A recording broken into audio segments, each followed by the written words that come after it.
নমস্কার প্রিয় নবম শ্রেণীর ছাত্রছাত্রীরা, আজকে আমি তোমাদের সাথে আলোচনা করব রায় ও মার্টিন প্রশ্নবিচিত্রার ইতিহাস বিষয়ের দ্বিতীয় পর্যায়ে মূল্যায়ন।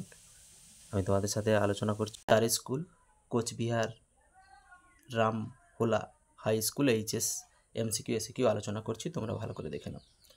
ভিয়েনা বন্দোবস্তকে নিয়ে ন্যায়সঙ্গত ও রাষ্ট্রনীতিমূলক ব্যবস্থা বলেছেন। এর অপশান ডেভিড ট্রমসন। রিজিমেন্টো পত্রিকার সম্পাদক ছিলেন সিয়ের অপশান ক্যাভুর। দ্বিতীয় আলেকজান্ডার ভূমিদাস প্রথা উচ্ছেদের জন্য মুক্তি আইন ঘোষণা করেন 1861 খ্রিস্টাব্দে।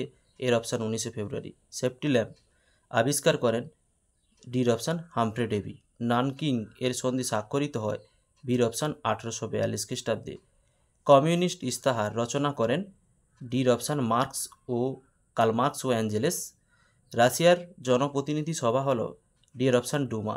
1929-এর মহামন্দা শুরু হয়েছিল ডির অপশান জার্মানিতে। মুসোলিনির উপাধি ছিল ডির অপশান ইলদুচে।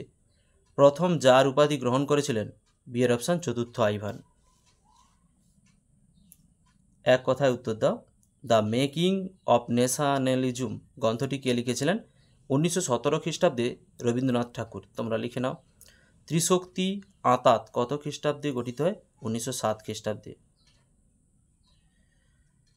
সত্য মিথ্যা? ভূমধ্য সাগরের বন্দিনী নামে পরিচিত ছিল প্রাসিয়া। ভুল, এটা হবে স্ট্রামলি দ্বীপ। রাশিয়ার লাল ফৌজের নেতৃত্ব দেন লেনিন। ভুল, এটা হবে লিওন টটস্কি। বিবৃতি বিবৃতি 1, ভারতকে ব্রিটিশ সাম্রাজ্যের রত্ন বলা হতো।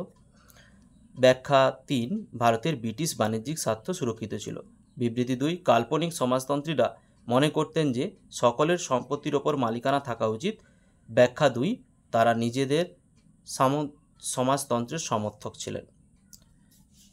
2-এর দাগের প্রশ্ন, 3-এর দাগের 2 নম্বরের প্রশ্নগুলো।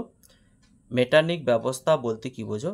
রায় মার্টিন নতুন সহায়িকার 157 পৃষ্ঠার 35-এর দাগের প্রশ্নটা দেখাচ্ছি, তোমরা দেখে নাও। এই যে মেটার্নিক ব্যবস্থা বা মেটার্নিক, এইখান থেকে এতটা অবধি লিখতে হবে। পরের প্রশ্ন, হেটাইরিয়া ফিলিকে কি? সহায়িকার 165 পৃষ্ঠার 124-এর দাগের প্রশ্নটা দেখো। এই যে হেটাইরিয়া ফিলিকে, এখান থেকে এর পাশে এই যে এইখান থেকে এই অবধি লিখতে হবে। পরের প্রশ্ন, ঘেটো বলতে কি বোঝো? সহায়িকার 209 পৃষ্ঠার 21-এর দাগের প্রশ্নটা এই যে এইখান থেকে এতটা অবধি লিখতে হবে ঘেটো। পরের প্রশ্ন, সেরাজেভো হত্যাকাণ্ড সম্পর্কে লেখো। সহায়িকার 231 পৃষ্ঠার 143 দাগের প্রশ্নটা এই যে এইখান থেকে এতটা অবধি লিখতে হবে।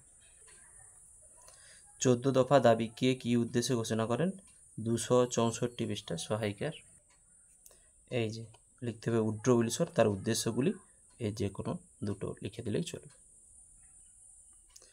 জাতিসংঘ কবে কি উদ্দেশ্যে গঠিত হয়? সহায়িকার 298 পৃষ্ঠার 79 ও 81 দাগের প্রশ্নের উত্তরে দেখাচ্ছি। এই যে তোমরা লিখবে যে উড্রো উইলসনের 14 দফা, এখান থেকে এতটা লিখতে পারো বা এমনি তুলে দিতে পারো। 1919 খ্রিস্টাব্দের 28 এপ্রিল চুক্তি স্বাক্ষরিত হয়, আর অধিবেশন বসে 1920 খ্রিস্টাব্দের 10ই জানুয়ারি। ওর পরের পার্টের উত্তর যে এই যে উদ্দেশ্য, এইখান থেকে এতটা লিখলে হয়। 4 দাগের প্রশ্ন, পূর্ণ মার্ক হচ্ছে 4। ইতালির ঐক্য আন্দোলনে ক্যাভিরোর ভূমিকা কীরূপ ছিল?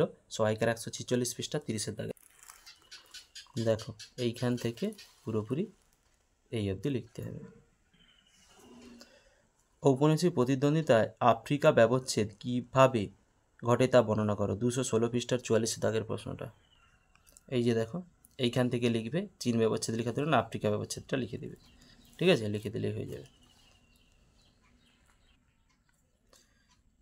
পরের প্রশ্ন, জার্মানিতে হিটলারের উত্থানের পটভূমি ও ক্ষমতা দখলের বর্ণনা করো।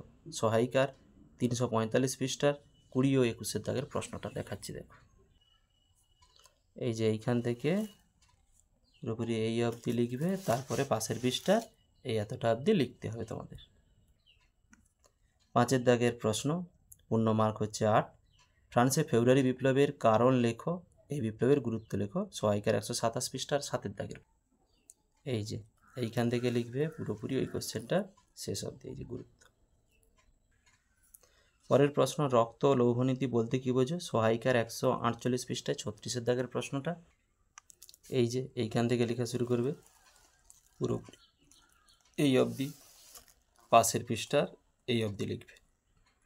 ওর সাথে পাঠের কোশ্চেন ছিল বিসমার্ক কীভাবে জার্মানিকে ঐক্যবদ্ধ করেছিল? সহায়িকার 132 পৃষ্ঠার 14 দাগের প্রশ্ন। এই যে এইখান থেকে লিখবে পুরোপুরি এই অবধি, পাশের পৃষ্ঠা যতটা পারো লিখে দেবে, এই অবধি লিখতে পারলে খুব ভালো। 1917 খ্রিস্টাব্দে রুশ বিপ্লবের পটভূমি সংক্ষেপে আলোচনা করো। এটা 257 পৃষ্ঠায় দেখবে, 257 পৃষ্ঠায় দেখাচ্ছি 4 দাগেরটা।